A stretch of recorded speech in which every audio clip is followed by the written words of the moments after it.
The amount of photos that she put just made her really look like kind of an insane narcissist. There were a lot of just her. And that one photo that you were just talking about is such a bad mistake. She's posting wedding pictures. Let this be a cautionary tale. When you look at these wedding pictures, where have the last 8 years gone? Oh God, when everything is spiraling out of control, when only 10 people have turned up to your key speech, when you decide to accidentally post pictures, look at this, of your husband having an argument with the nanny on your wedding day. Looking at the dozens of no longer private pictures Meg posted on Instagram to mark the 8th anniversary of her wonderful Windsor wedding. Meghan doesn't know how to handle it. And, you know, she should sort of look up the word dignity and work out what it means, because she doesn't have any dignity. Paula. And I think it's really interesting because she's showing all of the celebrity friends, right, who usually, and she proves it, post tributes all the time to other celebrities, right? Like they Oprah or Gayle King. Look at all of the people who they love celebrating, love talking about their big moments. What Meghan Markle chose to post for her 8th wedding anniversary immediately set the internet buzzing in a way that couldn't be ignored.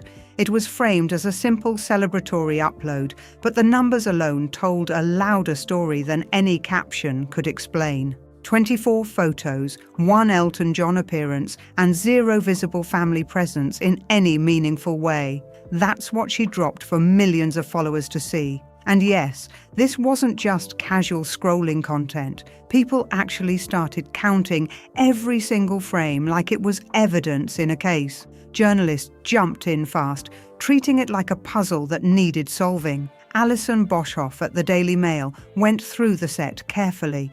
2 a.m. here in the US to watch the royal wedding. We were so excited. There's this American girl. She's married a prince, the ginger prince, the most eligible bachelor on earth. We all had high hopes for her, okay? There were some dicey things that happened before the wedding. She tried to pretend she barely knew who he was, and then we found pictures of her outside Buckingham Palace, which is kind of like driving by a guy's house with the lights off on your car. She made sure to go take pictures outside Buckingham Palace, but nonetheless, she acted like she barely knew who Prince Harry was, even though she'd been looking for a rich, famous husband for years. We let all that go. And looking back at all the pictures that she posted, I think some of them we maybe have seen before, but some of them not quite so much. And there's one picture in particular that kind of got to me, and that was when they're like close to smooching and she's like grabbing his face and he looks drunk as a skunk, like with his mouth open. It's like super awkward. I was like, why are you sharing this picture? Tracking each image one by one. Tom Sykes from the Daily Beast did the same, double-checking the total and confirming it. 24 curated photos, selected and posted by Meghan herself to an audience of roughly 4.5 million people. What looked like a personal anniversary tribute quickly turned into something much more analysed and dissected. The entire collection presented itself as a version of the day she married into the royal family, but the framing was already raising eyebrows. Almost every image focused on Meghan alone, isolated in different emotional and visual moments, almost like the day had been edited down into a personal highlight reel instead of a shared milestone. There's something striking that immediately stands out in the selection. No Doria Ragland, no King Charles, no wider royal family presence at all. It's honestly, it's your 8th wedding anniversary. This isn't a big, huge celebration. Catherine and William didn't make this much fuss when it was their 10th wedding anniversary. Everything is so contrived and so over the top, but this was really embarrassing. Ever your girl from official, mostly black and white photos from their wedding. And I just found that again to be really awkward, a lot of the pictures. And it's one of those things where you're actually removing the mystique from the monarchy, because part of the monarchy's appeal is the mystique it has. And so when you do these kind of things, you're kind of removing that critical mystique aspect of it and kind of downgrading it into something that's rather dull and pedestrian and making yourselves look dull and pedestrian. But this idea of Harry as Meghan's manservant, as I look through photos, I come across it quite a bit. Sometimes maybe not as much as I would think exists. Not even background appearances that typically fill wedding albums of this scale. The absence is not subtle. It's loud in its silence. And then there's the contradiction that people quickly picked up on. The same public figure who once described the royal wedding as a global spectacle, heavily funded and publicly scrutinized, is now presenting an anniversary gallery where she appears almost entirely alone in her own celebration narrative. That contrast is what made people stop and look closer. Every wedding album tells a story through inclusion and exclusion, and this one is no different. The missing faces become just as important as the visible ones, especially when the selection is so tightly controlled and publicly posted. This video-style breakdown follows that exact logic, going through the carousel in detail. Their wedding day 8 years ago, it's their 8th wedding anniversary today, posted by Meghan on Instagram. I thought it was extraordinary. I mean, there's this sort of copious selection of, very compelling photographs of that wedding, never seen before. We learned, there's old Elton John, the hired musical hand, tink-tonking as the congregation dance. We see, I'm not sure I particularly want to see Meghan and Harry suction kissing. I looked at the pictures of Harry, right, of her dancing with Harry, her suction kissing him. And I tell you what, he just looked like a little rag doll in her arms. She clearly was director of operations on that day, and you could almost see from those pictures this poor innocent ginger guy, lamb to the slaughter, being sucked into Meghan's master plan. Just as Boshoff originally examined it, each image raises a question. Who is present, who is missing, and why those choices were made in the first place? And at the centre of it all sits a broader narrative that ties directly into public commentary, interviews, and even past statements made by both Meghan and Harry. Because near the end of this analysis, there's a deeper contrast waiting to be explored. Harry's comments from just 7 months ago on an American comedy podcast become especially relevant when placed next to this carefully curated visual story. What he said about social media and public image feels sharply disconnected from what was posted here, and that tension is impossible to ignore. Now shifting directly into the actual upload itself, the 24 images were released in the early hours of Tuesday morning. I don't think Meghan Markle is particularly happy most of the time. I think she's probably quite miffed at a lot of things, because these last 8 years, guys, you would think. And what's interesting, I forgot to mention, what's interesting about showing all the old pictures from their wedding is that they're reminding us of all this, allegedly glorious day that they had.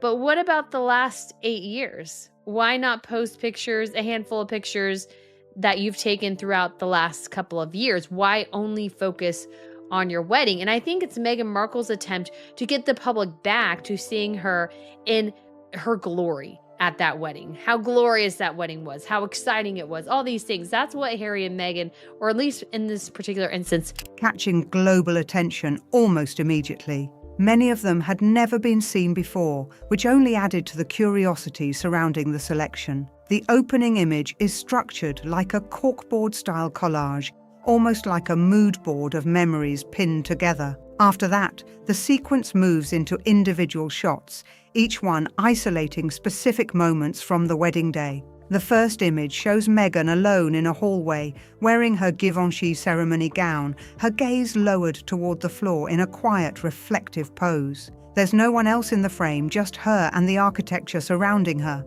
The next image continues the same visual pattern. Meghan appears again, this time in the backless Stella McCartney reception dress, arms lifted above her head while she dances completely alone, captured mid-motion with no visible partner or crowd interaction in the shot. Then the carousel moves into a series of emotional beats. A kiss, followed by another kiss. Then more solo portraits spread across different parts of the day. At least 6 images focus entirely on Meghan in separate moments, different poses, different angles, different stages of preparation, but always centered solely on her presence. There's no broader wedding context in those frames, no group shots anchoring the scene, no visible extended family clusters, no layered storytelling of guests interacting in the background. It's just Meghan repeatedly across multiple carefully selected snapshots from the same day. Harry does appear, but only intermittently. He shows up in roughly a quarter of the entire set, which still leaves Meghan as the dominant visual focus across the collection. And beyond him, there is only one other recognizable face in the entire carousel: Elton John. That single appearance is tucked into one reception-related image, positioned almost like a brief cameo rather than a central feature. And even that inclusion comes with its own layer of context. According to Boshoff, Elton John maintained a long-standing connection with Harry over the years, not necessarily with Meghan in the same way. Her exact framing of that relationship is summed up in a line that stood out sharply. It's a Harry relationship, not a Harry and Meghan relationship. That distinction becomes important when evaluating how curated this guest presence really is within the post. So when you zoom out, the entire celebrity presence in this anniversary carousel reduces down to essentially one figure who is more closely tied to Harry than to Meghan directly. And that leads directly into what's missing, which quickly becomes the real focus of attention. Boshoff pointed out something critical. The absence is not accidental noise, it is the structure of the story itself.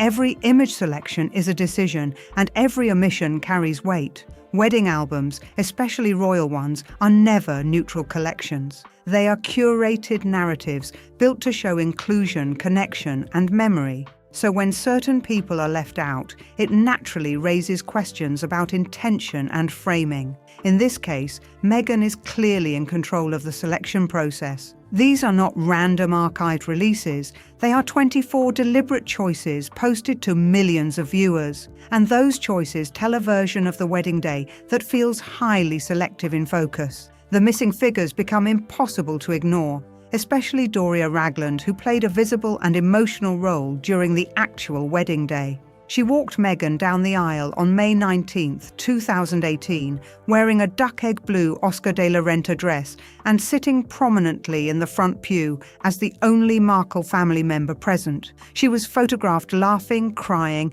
and visibly emotional throughout the ceremony and reception. She held Meghan's hand on the chapel steps in one of the most widely circulated moments from the wedding. Yet despite all of that documented presence, she does not appear in any of the 24 images posted in this anniversary carousel.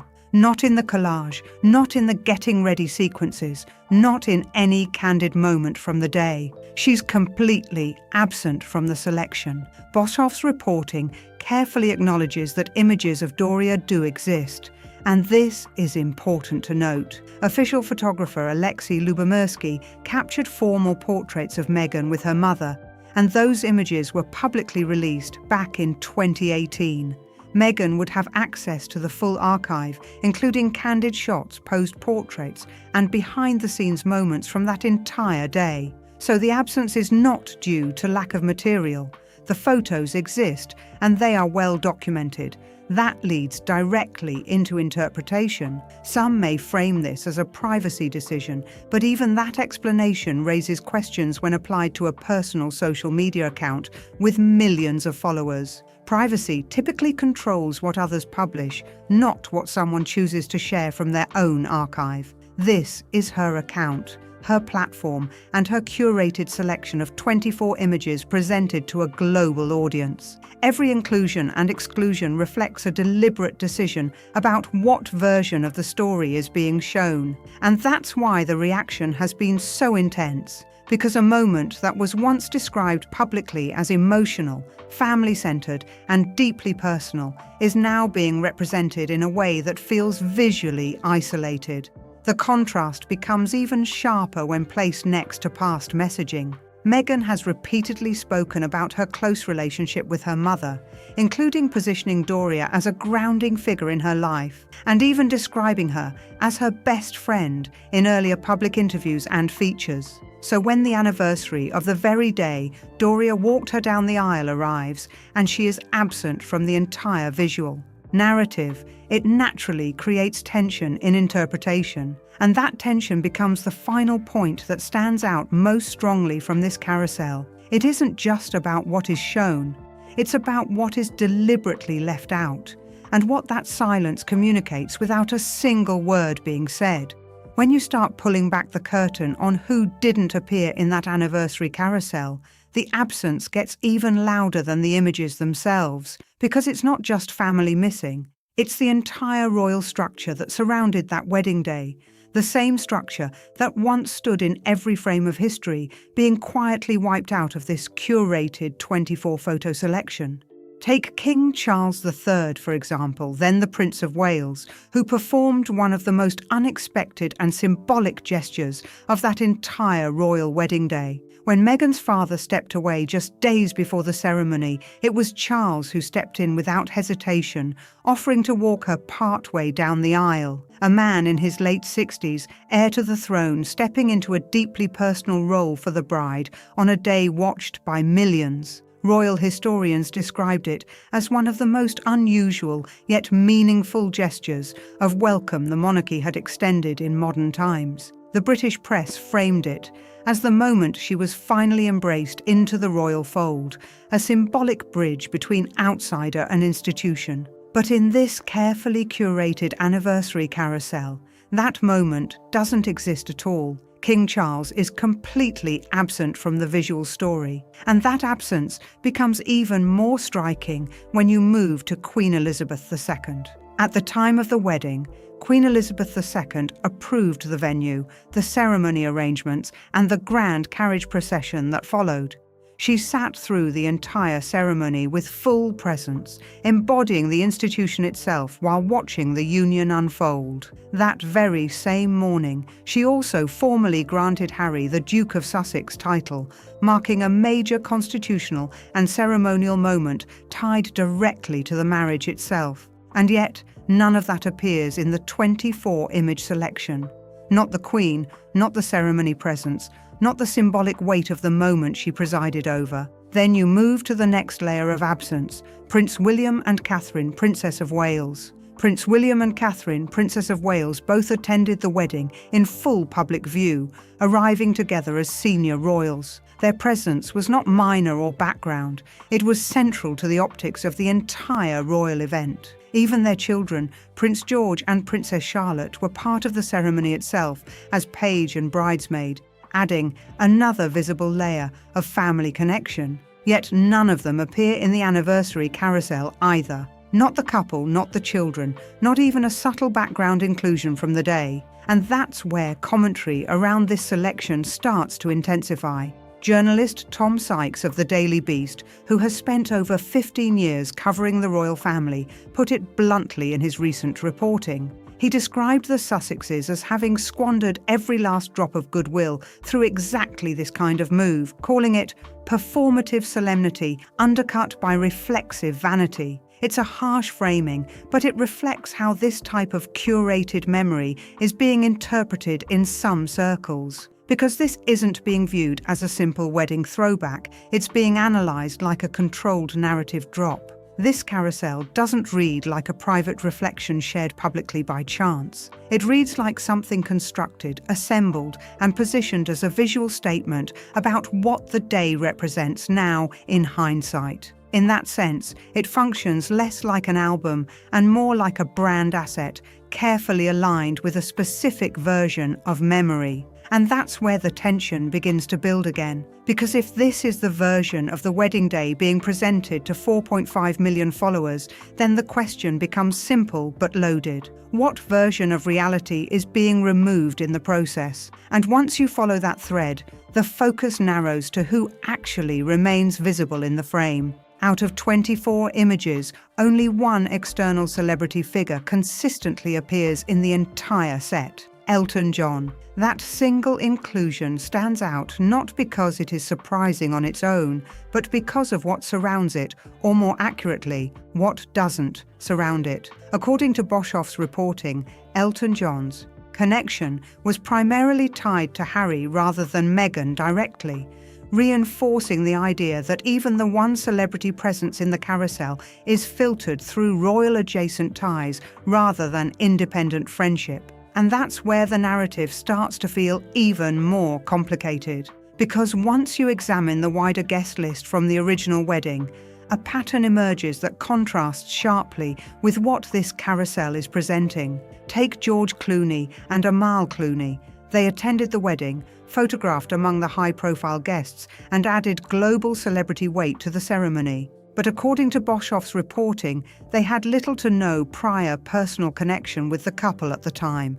Their presence was more aligned with global spectacle than personal intimacy. In fact, later appearances show them aligning more visibly with royal institution events connected to King Charles III rather than ongoing Sussex engagement, suggesting shifting social circles over time. Then there's Oprah Winfrey, who attended the wedding and later conducted the high-profile interview that followed years afterward. From a media standpoint, that relationship peaked at the interview moment.